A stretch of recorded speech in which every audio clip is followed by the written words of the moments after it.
ऐसे ही देखो 28 तिलस है, जैसे वर्कमैन कंपनसेशन रिजर्व है, ऐसे ही इन्वेस्टमेंट फ्लक्चुएशन रिजर्व की जनरल एंट्रीज हैं।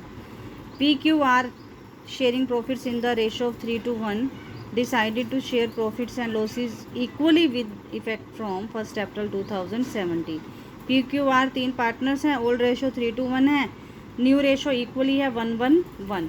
Following is an extract of their balance sheet as at 31 March 2017। Investment fluctuation reserve दिया हुआ 30,000 और इन्वेस्टमेंट्स दी हुई हैं 5 लाख। अब इन्वेस्टमेंट फ्लक्चुएशन रिजर्व को सबसे पहले समझना ज़रूरी है। इन्वेस्टमेंट फ्लक्चुएशन रिजर्व होता क्या है? कंपनी इन्वेस्टमेंट करती है कुछ अमाउंट, तो उस पर क्या होता है कि कई बार कंपनी को प्रॉफिट हो जाता है, कई बार लॉस हो जाता है। कैसे कि मान लो कंपनी ने ये 5 लाख हमें अमाउंट दिया हुआ है, 5 लाख रुपीज़ जो हैं शेयर्स के अंदर इन्वेस्ट कर दिए, तो हुआ क्या कि शेयर्स का प्राइस बढ़ गया और कंपनी को प्रॉफिट हो गया। उसने 5 लाख के शेयर्स परचेज़ किए थे, जब शेयर्स का रेट बढ़ गया तो उसने वो 5 लाख के शेयर मार्केट में सेल कर दिए और उसको ज़्यादा अमाउंट रिसीव हो गया। लेकिन कई बार क्या होता है, शेयर्स का प्राइस कम हो जाता है, कम होने से क्या होगा, कंपनी के शेयर्स का प्राइस कम हो गया, कंपनी को लॉस हो जाता है।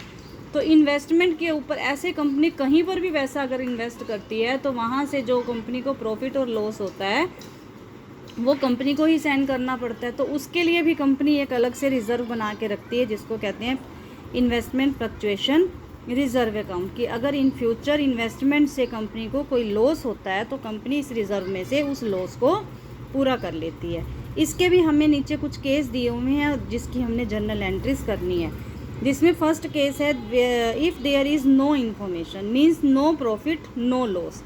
तो प्रॉफिट शेयरिंग रेशो चेंज हो रही है तो रिज़र्व को हमने डिस्ट्रीब्यूट करना है। 30,000 को तो सिंपल जैसे हम रिज़र्व को डिस्ट्रीब्यूट करने की एंट्री करते हैं, investment fluctuation reserve account debit to P's capital to Q's capital to R's capital. 30,000 को जो है हमने 3:1 में डिस्ट्रीब्यूट कर देना है। ये investment fluctuation reserve account debit to P to Q to R 30,000 को 3:1 की रेशो में डिस्ट्रीब्यूट कर दिया।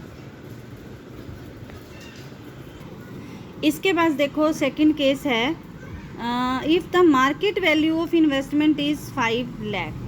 अब यहाँ पे आपको मार्केट वैल्यू क्या होती है इसका मीनिंग समझना पड़ेगा। मार्केट वैल्यू क्या होती है? वो वैल्यू होती है जिस वैल्यू पे इन्वेस्टमेंट को सेल किया जाता है, यानी मार्केट में आज के टाइम में उस इन्वेस्टमेंट की कितनी वैल्यू है। और जो इन्वेस्टमेंट की वैल्यू बैलेंस शीट में दी हुई है इसका मतलब होता है कि ये इन्वेस्टमेंट की बुक वैल्यू है, यानी कि इस वैल्यू के ऊपर कंपनी ने इस इन्वेस्टमेंट को परचेज़ किया था। कहने का मतलब क्या हुआ कि 5 लाख रुपीज़ में कंपनी ने इन्वेस्टमेंट को परचेज़ किया था, लेकिन आज मार्केट में इसकी वैल्यू कितनी है? 5 लाख ही है। इसका मतलब कंपनी को नो प्रॉफिट नो लॉस हुआ। तो जो रिज़र्व है कंपनी के पास वो सारा का सारा पार्टनर्स में डिस्ट्रीब्यूट कर दिया जाएगा, जैसे हमने फर्स्ट एंट्री में किया है।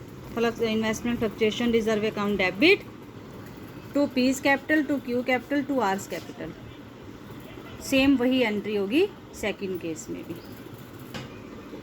इसके बाद है third case, if the market value of investment is ₹4,88,000।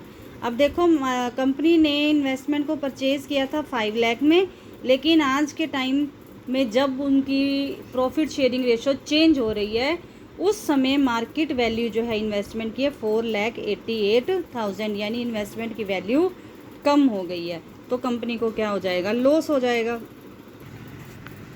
5 lakh जो है उसकी मार्केट बुक वैल्यू है और 4,88,000 मार्केट वैल्यू है, तो 12,000 का कंपनी को क्या हो गया? लॉस। तो सेम जैसे हमने वर्कमैन कंपनसेशन रिजर्व की एंट्री की थी वैसे ही करेंगे। Investment fluctuation reserve account debit 30,000 का रिजर्व हमारे पास है, टू इन्वेस्टमेंट 12,000 का जो लॉस हो गया वो एक साइड पे रख दो। उसके बाद बचा हमारे पास 30,000 माइनस 12,000 18,000, क्योंकि इस 12,000 को 30,000 में से ही कवर करना है कंपनी ने, तो वो तो इन्वेस्टमेंट 12,000 की अलग हो गई, बाकी हो गया 18,000। 18,000 को PQR में 3:1 जो उनकी ओल्ड रेशो है उसमें डिस्ट्रीब्यूट कर देंगे। तो एंट्री ये वाली entry, investment fluctuation reserve account debit to investment, to P's capital, to Q's capital, to R's capital, 30,000 reserve में, 12,000 का जो प्रोविज़न हमने रखना है अपने पास, जो लॉस हुआ कंपनी को, बाकी बचा 18,000 को 3:1 की रेशो में डिस्ट्रीब्यूट कर दिया।